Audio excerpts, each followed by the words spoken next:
Assalamualaikum warahmatullahi wabarakatuh.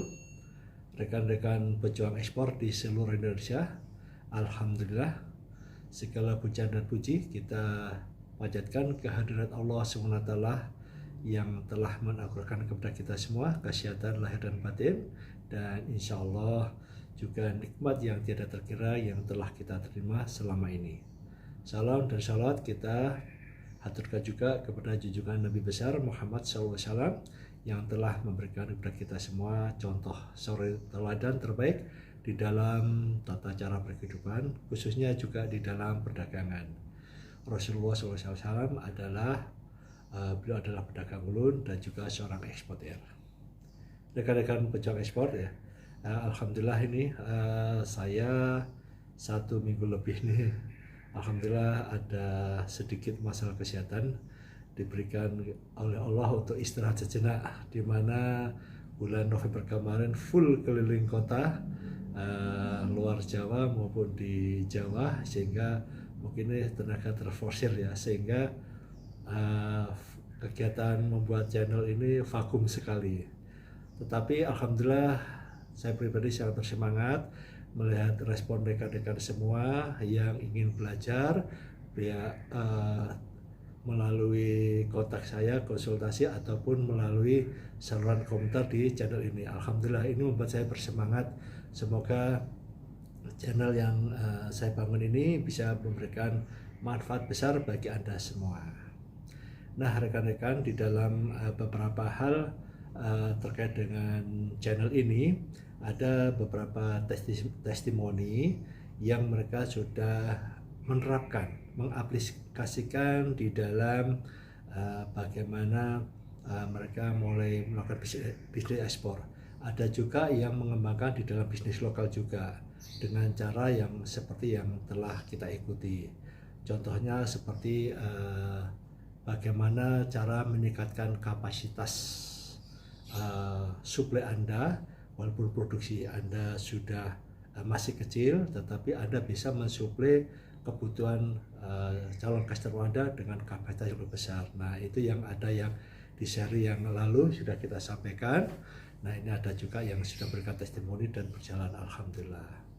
Kemudian ada juga yang bertanya ini, saya akan menjawab salah satu pertanyaan dari viewer, ada rekan pejuang ekspor yang lain yang bertanya, Pak, bagaimana cara mencari supplier? Nah ini ya, ini kita sampaikan, ini sangat penting sekali ya bagi seorang pedagang, baik itu ada seorang produsen maupun khususnya seorang trader. Ini supplier ini sangat penting sekali ya. Ini penting sebelum Anda sibuk mencari calon buyer, ini supplier harus Anda pegang dulu ya. Nah di dalam seri saya yang seri ke-21, langkah awal mulai berbisnis ekspor, ini sudah kita ungkit ya, bagaimana sih salah satunya langkah memulai bisnis ekspor. Nah salah satu cara bagaimana kita itu mencari supplier, kita harus menjadikan diri kita, perusahaan kita itu juga dipercaya oleh seorang supplier. Oleh karena itu, Anda jangan ragu-ragu ya untuk mencari supplier yang besar ya, berkapasitas besar. Anda jangan ragu-ragu, karena di situ kalau Anda sudah berpartner dengan supplier yang besar, mempunyai kapasitas besar, itu akan mendukung perusahaan Anda ya, mendukung supaya perusahaan Anda itu kelihatan besar juga di mata calon konsumen Anda, karena Anda mempunyai capability di dalam supply. Nah ini penting sekali. Nah untuk mencari supplier itu juga bukan hal yang mudah, butuh effort yang keras. Ini ada rekan yang sudah konsultasi kepada saya, Alhamdulillah beliau bersemangat sekali, sudah mencari supplier kemana-mana. Bahkan saya ditawari, Pak Indra, ayo Pak, nanti saya ajak keliling Pak untuk kita supaya didampingi nih. Cuma ini karena situasi dan kondisi saya belum bisa, tetapi ini konsultasi rutin, dan beliau ini kalau sudah mencari supplier tetap berkomunikasi dengan saya apa yang harus dilakukan. Nah ini ini memberikan aplikasi, dan beliau ini sangat luar biasa menurut saya. Semoga tahun 2021 bisa berlanjut untuk menjadi seorang eksportir. Ada juga teman-teman masih bingung juga ya, apa ya Pak, bagaimana supaya kita dipercaya oleh supplier. Nah ini penting ya. Oke, ini akan saya uraikan secara bertahap ya, tentang bagaimana mencari supplier yang membuat perusahaan kita juga bisa dipercaya oleh calon customer di luar negeri. Nah, di dalam seri ke-21 saya sebutkan bahwa langkah-langkah awal mulai berbisnis ya. Salah satunya adalah mengenal product knowledge ya. Contoh ya, apabila Anda sudah menentukan produk ya, baik itu briquette, kopi ataupun rempah-rempah dan lain sebagainya, product knowledge harus Anda betul-betul kuasai ya. Nih, produk knowledge harus kuasai. Kenapa? Ketika Anda bertemu dengan seorang supplier, itu supaya kita itu bukan benar-benar yang nol atau blank tentang produk yang Anda akan jual itu. Ketemunya sudah enak, ngobrol-ngobrolnya tentang produk itu sudah jelas. Jadi di Anda ketemu supplier itu hanya ingin memastikan secara fisik, kemudian belajar melihat ataupun melakukan foto-foto kegiatan di tempat supplier itu. Nah, secara knowledge tentang produk itu Anda sudah menguasai. Nah, di sini pentingnya ya, jangan sampai contohnya tentang kopi. Ya, ini kopi grade 1, grade 2, Anda bingung, grade-nya itu apa, Pak? Nah, ini kopi yang proses semi wash, dry. Nah, Anda bingung, semi wash itu apa, Pak? Ini nggak match. Supplier banyak yang tidak happy begini nih. Ya, di situ ya. Jadi kalau Anda sudah ngerti tentang ini grade 1, oh grade 1 itu ternyata dari lihat cacatnya. Kemudian ada beberapa macam, kedua cacatnya berapa, defeknya berapa, kadarnya berapa. Nah, di supplier Anda tinggal melihat fisiknya. Oh, yang dry itu begini, yang semi wash itu modelnya begini. Nah, pengeringannya bagaimana, dan di situ ya. Kemudian contoh lagi, kalau Anda belajar tentang briquette itu ada beberapa model ya, tipenya, mungkin cube ya, silinder, cube-nya ukuran berapa yang umum, 2,2 cm, 2,5 silinder, kemudian vinger dan sebagainya.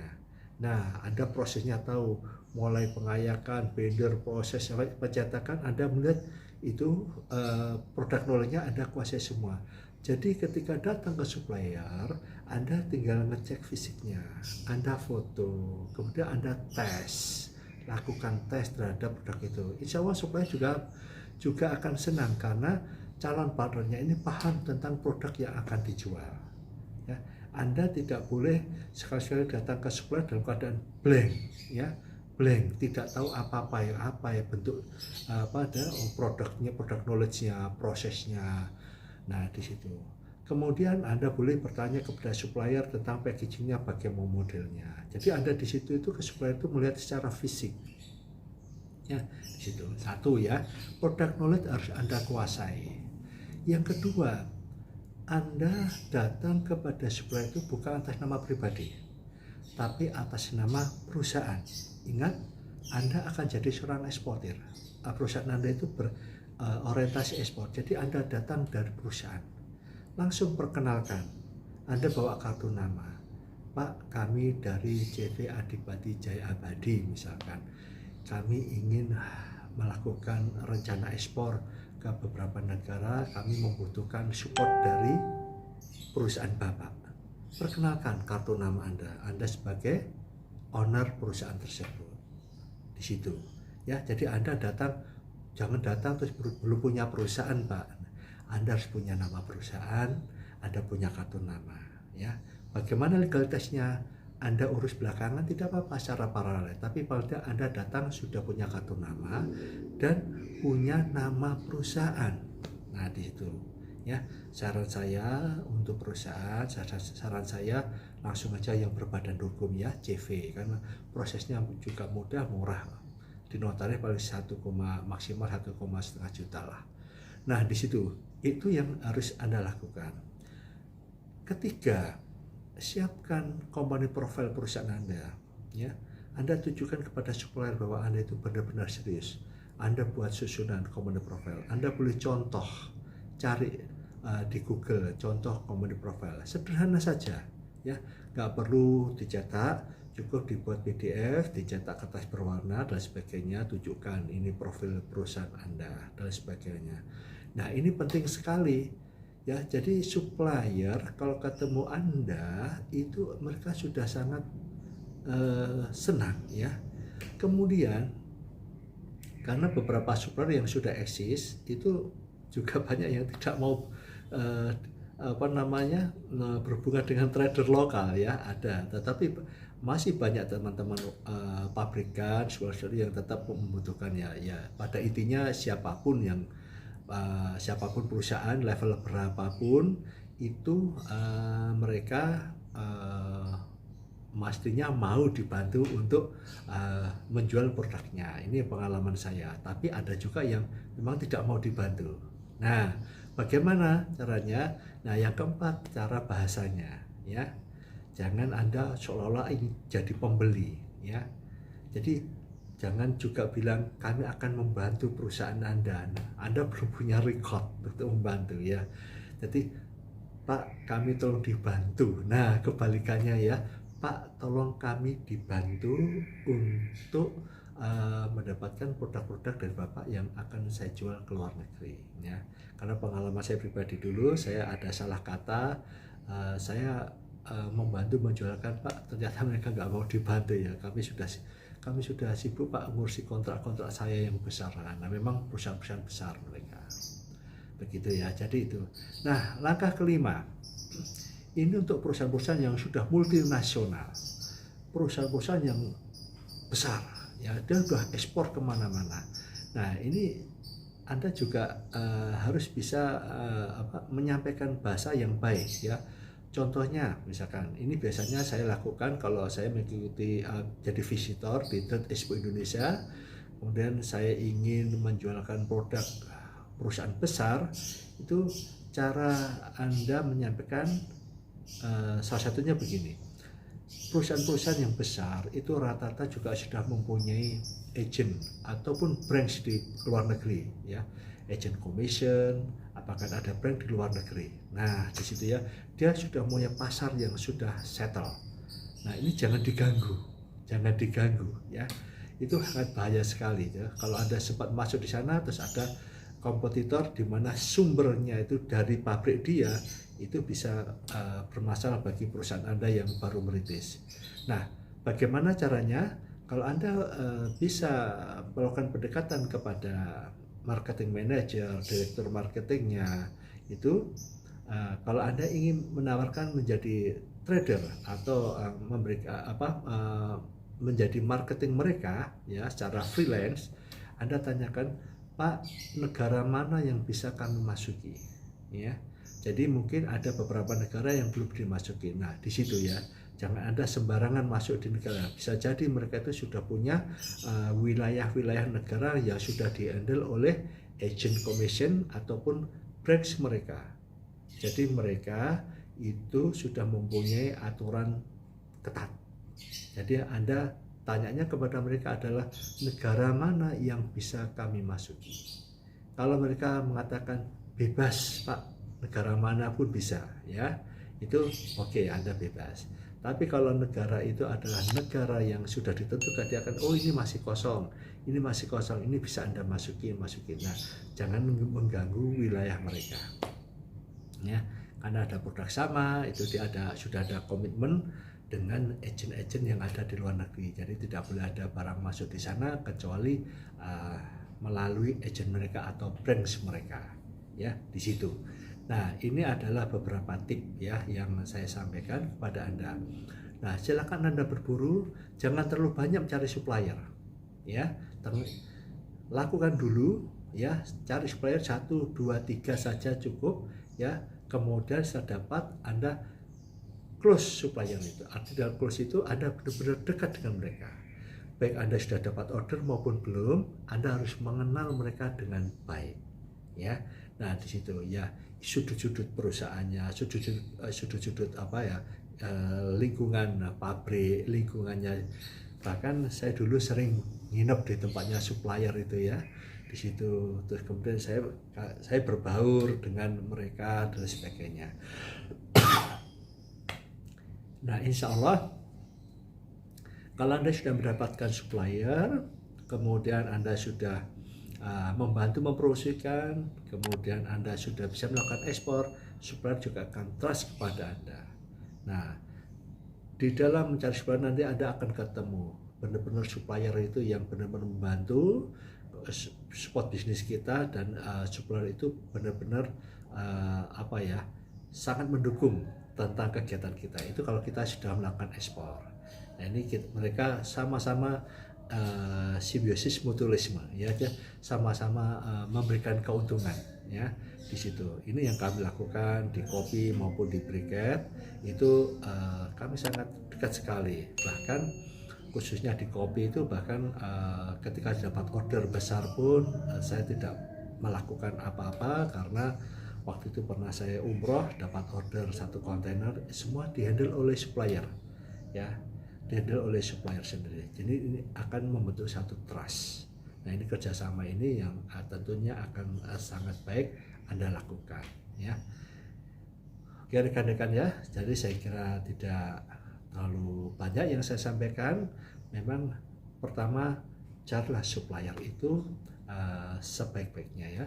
Keliling di dekat-dekat Anda, pertama tentukan produk, kemudian cari supplier ya. Jangan lupa produk knowledge benar-benar Anda kuasai ya. Oh ya, bagaimana Pak produk knowledge-nya? Cukup belajar di Google ya, cari aja di Google tentang prosesnya, tentang modelnya, tentang cukup nguprek semua yang ada di Google itu ya. Saya dulu juga begitu, saya nguprek semua yang ada di Google, akhirnya kita belajar sedikit-sedikit. Nah di lapangan kita bisa lakukan tes, lakukan fisik, lihat prosesnya, ambil video-videonya, saya izin pemilik pabrik tersebut. Nah, semoga Anda sukses di dalam melakukan cara mencari supplier, ketemu supplier, dan ini memberikan semangat kepada Anda untuk melangkah yang lebih lanjut. Jangan lupa silakan konsultasi kepada saya, insya Allah tetap akan kami layani, dan jangan ragu-ragu untuk untuk selalu kontak ya dengan kami ya, baik WA, WhatsApp ataupun telepon. Insya Allah semoga apa yang saya sampaikan di sini bermanfaat kepada Anda semua ya. Saya sampaikan salam ekspor, tetap semangat, ayo ekspor. Subhanakallahumma wa bihamdika asyhadu an la ilaha illa anta astaghfiruka wa atubu ilaik. Wassalamualaikum warahmatullahi wabarakatuh.